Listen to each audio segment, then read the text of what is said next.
So what's up mga guys? Welcome back sa aking YouTube video. So ngayon, papakita natin kung paano magpalit ng headlight bulb. Yan. So ito yung papalit natin. LED. Yan.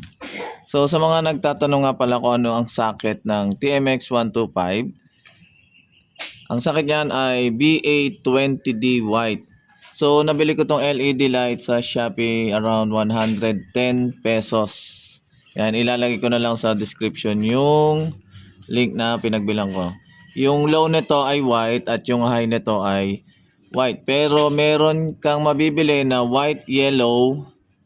Pero ang mas pinili ko is white na lang. Para mas sa mata, mas madaling makita. Yan. So, sa pagpalit ng headlight bulb, so, ang kakailangan lang natin dito ay yung screwdriver. So, may dalawang screw yan sa ilalim. Luluwagan lang natin yan. Then, pag naluwagan natin, yan. So, luwagan natin. Pwede na yan tanggalin ng kamay. So, pag natanggal mo na yan, baba muna natin to. Kuha ka ng flat screw. Then, dito ngayon tayo sa ibabaw.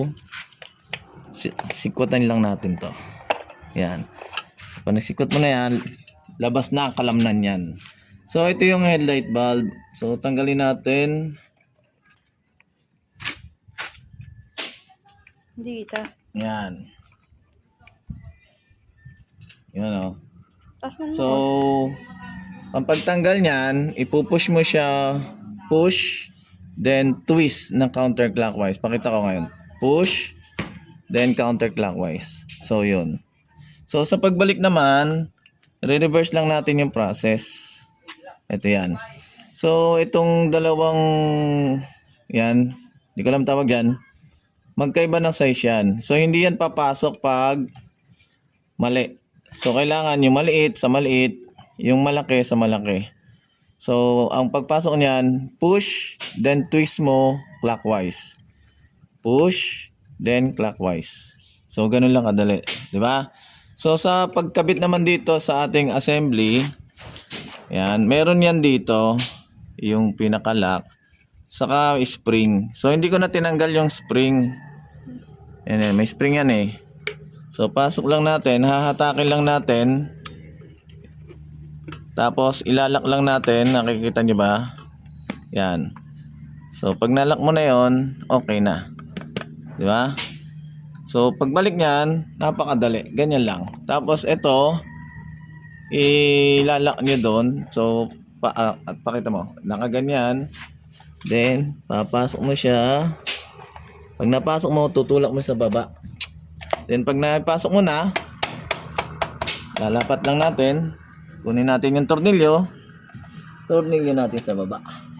So, ganun lang kadali. Mga Repa Pips. Di ba? So, ayan. So, testing natin. Yung ilaw. Ano ba? Yan. So, umilaw na siya, oh. High. Low. High.